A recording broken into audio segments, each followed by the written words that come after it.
ನಮಸ್ಕಾರ ಎಲ್ರಿಗೂ. ಇವತ್ತು ಸೌದಿ ಅರೇಬಿಯಾದಲ್ಲಿ ನ್ಯಾಷನಲ್ ಡೇ. ನಮ್ಮ ಇಂಡಿಯಾದಲ್ಲಿ ಹೇಗೆ ರಿಪಬ್ಲಿಕ್ ಡೇ ಹಾಗೆ ಇಂಡಿಪೆಂಡೆನ್ಸ್ ಡೇ ಈ ಥರ ಎಲ್ಲ ಸೆಲೆಬ್ರೇಟ್ ಮಾಡ್ತೀವೋ ಅದೇ ಥರ ಇಲ್ಲಿ ಕೂಡ ನ್ಯಾಷನಲ್ ಡೇ ಹಾಗೆ ಫೌಂಡೇಶನ್ ಡೇ ಆ ಥರ ಎಲ್ಲ ಸೆಲೆಬ್ರೇಟ್ ಮಾಡ್ತಾರೆ. ಇವತ್ತು ಎಂದಿನಂತ ನಾವು ಲೂಲು ಕಡೆ ಹೋಗಿದ್ವಿ, ಸಿಟಿ ಒಳಗಡೆ ಹೋಗಿ ಬರೋಣ ಅಂತ. 2-3 ದಿನ ಲೀವ್ ಕೂಡ ಇದೆ, ಹಾಗಾಗಿ ಔಟ್ಸೈಡ್ ಹೋಗಿದ್ವಿ. ಹಾಗೆ ಕೆಲವರೆಲ್ಲ ಕೇಳ್ತಾ ಇದ್ರಿ ಡ್ರೈವಿಂಗ್ ಕೆಲಸದ ಬಗ್ಗೆ ಹೇಳಿ, ಕಾರ್ ಡ್ರೈವರ್ಸ್ ಬಗ್ಗೆ ಹೇಳಿ, ಹೇಗೆ ಬರಬೇಕು ಅಲ್ಲೆಲ್ಲ ಹೇಗಿರುತ್ತೆ ಅಂತೆಲ್ಲ ಕೇಳ್ತಾ ಇದ್ರು. ಅದರ ಬಗ್ಗೆ ಈ ವಿಡಿಯೋದಲ್ಲಿ ಹೇಳ್ಬೇಕು ಅಂದ್ಕೊಂಡಿದ್ದೀನಿ. ನಿಮಗೇನಾದರೂ ಡ್ರೈವಿಂಗಲ್ಲಿ ಇಂಟ್ರೆಸ್ಟ್ ಇತ್ತು ಅಂತಂದರೆ ಸ್ಯಾಲ್ರಿ ಈ ಥರ ಇದೆ. ಬೇಸಿಕ್ ಸ್ಯಾಲ್ರಿ ಬಂದ್ಬಿಟ್ಟು 1,500 2,000ಇಂದ ಸ್ಟಾರ್ಟ್ ಆಗುತ್ತೆ. ಅಂದರೆ 1,500 2,500 ರಿಯಲ್ ಅಂತ ಹೇಳಿದ್ರೆ ನಮ್ಮ ಇಂಡಿಯನ್ ಅಮೌಂಟಲ್ಲಿ 35,000 ರಿಂದ 40,000 45,000 50,000 ತನಕ ಬರುತ್ತೆ. ಅದರಲ್ಲಿ ಕೆಲವರಿಗೆ ಓವರ್ ಟೈಮ್ ಎಲ್ಲ ಸೇರಿಬಿಟ್ಟು ಒಂದು 50,000, ಒಂದೊಂದು ಸಲ 50,000 60,000 ಈ ಥರ ಎಲ್ಲ ಡಿಪೆಂಡ್ ಅಪಾನ್ ಕಂಪನಿ. ಇಲ್ಲ ನೀವು ಮನೆ ಕೆಲಸ ಅಂದರೆ ಡ್ರೈವರ್ ಕೆಲಸ ಥರ ಮಾಡ್ತಿದ್ದೀರಾ ಅಂತಂದ್ರೆ, ಮನೆ ಡ್ರೈವರ್ ಕೆಲಸ ಮಾಡ್ತಿದ್ದೀರಾ ಅಂತಂದರೆ ಅದಕ್ಕೆ ಬೇರೆ ಥರ ಸ್ಯಾಲ್ರಿ ಇರುತ್ತೆ. ಇದರಲ್ಲಿ ನಾನು ಹೇಳ್ತಾ ಇರೋದು ಕಂಪ್ನಿ ಡ್ರೈವರ್ ಬಗ್ಗೆ. ಕಂಪ್ನಿ ಡ್ರೈವರ್ ಅಂತ ಹೇಳಿದ್ರೆ ಇದು ನಾವು ಹೋಗ್ತಿರೋದು ನಮ್ಮ ಆಂಬುಲೆನ್ಸಲ್ಲಿ ನಮ್ಮ ಇಂಡಿಯಾದ ಡ್ರೈವರು. ಇವ್ರಿಗೆ ಸ್ಯಾಲ್ರಿ ಬಂದ್ಬಿಟ್ಟು ಫಿಕ್ಸೆಡ್ ಸ್ಯಾಲ್ರಿ ಇದೆಯಂತೆ. ಓವರ್ ಟೈಮ್ ಏನು ಸಿಗ್ತಿಲ್ಲ ಸದ್ಯ ಅಂತ ಹೇಳಿದ್ರು. 40,000 ರಿಂದ 45,000 ಸ್ಯಾಲ್ರಿ ಸಿಗುತ್ತೆ ಇಂಡಿಯನ್ ಅಮೌಂಟಲ್ಲಿ. ಇನ್ನು ಓವರ್ ಟೈಮ್ ಎಲ್ಲ ಸಿಕ್ಕರೆ ನಿಮಗೆ 60,000 ತನಕ 65,000 ತನಕ ರೀಚ್ ಮಾಡ್ತೀವಿ. ಆದರೆ ಈಗ ಸದ್ಯಕ್ಕೆ ಆ ಥರ ಓವರ್ ಟೈಮ್ ಇಲ್ಲ, ಹಾಗಾಗಿ ಕಡಿಮೆ ಇದೆ ಅಂತ ಹೇಳ್ತಾರೆ. ಮತ್ತು ಫುಡ್ಡು ಅಕಾಮಡೇಷನು ಎರಡೂ ಕೂಡ ಅವರೇ ಪ್ರೊವೈಡ್ ಮಾಡ್ತಾರೆ. ಇನ್ನು ಕೆಲವು ಕಂಪ್ನಿಲಿ ಅಕಾಮಡೇಷನ್ ಕೊಡ್ತಾರೆ, ಫುಡ್ಡು ನಾವೇ ಪ್ರಿಪೇರ್ ಮಾಡ್ಕೋಬೇಕು. ಇನ್ನು ಕೆಲವು ಕಂಪ್ನಿಲಾದರೆ ಸೈಟಿಗೆ ಕಳಿಸ್ತಾರೆ. ಅಂದರೆ ಸೈಟ್ ಅಂದರೆ ಸಿಟಿಯಿಂದ ತುಂಬ ದೂರ ಇರುತ್ತೆ. ನಿಮಗೆ ತುಂಬ ವಿಡಿಯೋದಲ್ಲಿ ಇದನ್ನೆಲ್ಲ ಹೇಳಿರ್ತೀನಿ. ಆ ಥರ ಆದರೆ ಅಲ್ಲಿ ಫುಡ್ಡು ಅಕಾಮಡೇಷನ್ನು ಈವನ್ ಲಾಂಡ್ರಿ ಕೂಡ ಎಲ್ಲ ಮಾಡಿಕೊಡ್ತಾರೆ. ತುಂಬಾ ಚೆನ್ನಾಗಿರುತ್ತೆ. ಆದರೆ ನಿಮಗಿಲ್ಲಿ ಡ್ರೈವಿಂಗ್ದು ರೂಲ್ಸ್ ಗೊತ್ತಿರಬೇಕು. ಇಲ್ಲಿ ನೋಡಿ, ಇವರು ಡ್ರೈವರ್ ಕರೆಕ್ಟಾಗಿದ್ದರು, ಬೇರೆಯವರು ಅಡ್ಡ ಬರ್ತಾಯಿದ್ರು. ಇಲ್ಲಿ ಅವ್ರನ್ನೆಲ್ಲ ಕ್ವಶನ್ ಮಾಡೋಕ್ಕೋಗೋದಿಲ್ಲ.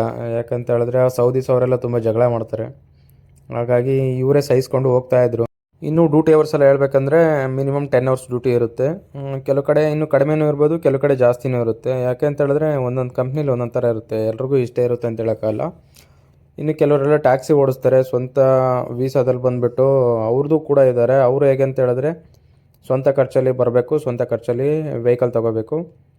ಅದಕ್ಕೆ ವೀಸಾ ಅಂತ ಪ್ರೊವೈಡ್ ಮಾಡೋರು ಇರ್ತಾರೆ. ವೀಸಾ ಪ್ರೊವೈಡ್ ಮಾಡೋರ ಹತ್ರ ನೀವು ವೀಸಾ ತೊಗೋಬೇಕು, ನಿಮ್ಗೆ ಗೊತ್ತಿರೋರ ಹತ್ರ. ಅದಾದಮೇಲೆ ಫುಡ್ಡು ಅಕಾಮಡೇಷನ್ನು ಎಲ್ಲ ನೀವೇ ನೋಡ್ಕೋಬೇಕು. ಇದರಲ್ಲಿ ಆದರೆ ಬೆಟರ್ ಅನಿಸುತ್ತೆ. ಯಾಕೆಂತ ಹೇಳಿದ್ರೆ ನೀವು ಕೆಲಸ ಮಾಡಿ ಬಿಡಿ, ಕೆಲಸ ಇರಲಿ, ಡೈಲಿ ಕೆಲಸ ಇರೋದಿಲ್ಲ ಇದರಲ್ಲಿ. ಆದರೆ ಕಂಪ್ನಿ ಕೆಲಸದಲ್ಲಾದರೆ ಅವ್ರು ಹೇಳ್ತಾ ಇರ್ತಾರೆ, ನಮಗೆ ವಾರದಲ್ಲಿ 1 ದಿನ 2 ದಿನ ಅಷ್ಟೇ ಕೆಲಸ ಇರುತ್ತೆ, ಇಲ್ಲಾಂದರೆ ಕಂಟಿನ್ಯೂಸ್ ಆಗಿ ಕೆಲಸ ಇರುತ್ತೆ ಕೂಡ, ಆದರೆ ಸ್ಟ್ರೆಸ್ ಇರೋದಿಲ್ಲ. ಇಲ್ಲ ಟ್ಯಾಕ್ಸಿ ಎಲ್ಲ ಮಾಡ್ತೀವಿ ಅಂದರೆ ಸ್ಟ್ರೆಸ್ ಇರುತ್ತೆ. ಫುಡ್ ಅಕಾಮಡೇಷನ್ದು, ಹಾಗೆ ಗಾಡಿ ಖರ್ಚು, ಡೀಸೆಲ್ ಖರ್ಚು, ಪೆಟ್ರೋಲು ಮಿನಿಮಮ್ಮು ಕಡಿಮೆ ಇತ್ತಿದ್ದು ಈಗ ಮಿನಿಮಮ್ ಅಂದರೂ 40 ರಿಂದ 50-60 ರೂಪಾಯಿ ಆಗಿದೆ 1 ಲೀಟ್ರಿಗೆ. ಮುಂಚೆ ಥರ ಕಡಿಮೆ ಇಲ್ಲ ಅಂತೆಲ್ಲ ಹೇಳ್ತಾ ಇರ್ತಾರೆ.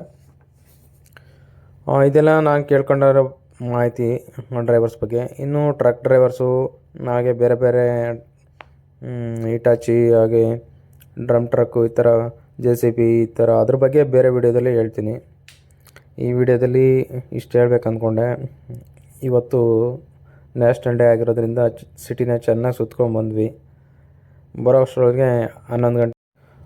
ನಾನು ಅಂದ್ಕೊತೀನಿ ನಿಮಗೆ ದುಬೈದು ರೂಲ್ಸು, ಟ್ರಾಫಿಕ್ ರೂಲ್ಸ್ ಎಲ್ಲ ಗೊತ್ತಿರುತ್ತೆ ಅಂದ್ಕೊತೀನಿ. ಇಲ್ಲಿ ಕೂಡ ಅದೇ ಥರನೇ ಸೇಮ್ ರೂಲ್ಸು, ಏನು ಚೇಂಜಸ್ ಇರೋದಿಲ್ಲ. ಇನ್ನು ಡ್ರೈವಿಂಗ್ ಲೈಸೆನ್ಸ್ ಎಲ್ಲ ಬಂದುಬಿಟ್ಟು ಇಲ್ಲಿನೇ ಮಾಡಿಸ್ಬೇಕು. ಅದಕ್ಕೆ ಇಲ್ಲಿ ಡ್ರೈವಿಂಗ್ ಲೈಸೆನ್ಸ್ಗೆ 30,000 ರಿಂದ 40,000 ಖರ್ಚಾಗುತ್ತೆ. ಅದಾದಮೇಲೆ ನಾವು ಇಲ್ಲಿ ಡ್ರೈವರ್ ಆಗಿ ನಾವು ಕೆಲಸ ಮಾಡ್ಬೋದು. ಇಲ್ಲಾಂದರೆ ಡ್ರೈವಿಂಗ್ ಲೈಸೆನ್ಸ್ ಇಲ್ಲಾಂದರೆ ಇಲ್ಲಿ ಕೆಲಸ ಮಾಡೋಕ್ಕೆ ಸಾಧ್ಯನೇ ಇಲ್ಲ. ಇವ್ರನ್ನ ಕೇಳಿದೆ ಓನ್ ಟ್ಯಾಕ್ಸಿ ಬಗ್ಗೆ. ಅವರು ಓನ್ ಟ್ಯಾಕ್ಸಿ ಮುಂಚೆ ನಾನು ಡ್ರೈವ್ ಮಾಡ್ತಾಯಿದ್ದೆ, ಈಗ ಇಲ್ಲ, ಬಿಟ್ಬಿಟ್ಟು ಕಂಪ್ನಿಗೆ ಸೇರಿಕೊಂಡೆ. ಇದೇ ಒಂಥರ ರಿಸ್ಕ್ಲೆಸ್ ಜಾಬು. ಇದರಲ್ಲಿ ಆರಾಮಾಗಿದ್ದೀನಿ. ಇದರಲ್ಲಿ ಕೆಲಸ ಇರಲಿ ಬಿಡಲಿ, ಒಂದು ಸ್ಯಾಲ್ರಿ ಅಂತ ಬರ್ತಾ ಇರುತ್ತೆ. ಅದರಲ್ಲಿ ಆಗಲ್ಲ, ಸ್ವಲ್ಪ ರಿಸ್ಕ್ ಇರುತ್ತೆ. ನಮ್ಮ ದಿನನಿತ್ಯ ಖರ್ಚುಗಳಿಗೆ ನಾವು ದುಡಿಲೇಬೇಕು ಅಂತ ಇರುತ್ತೆ.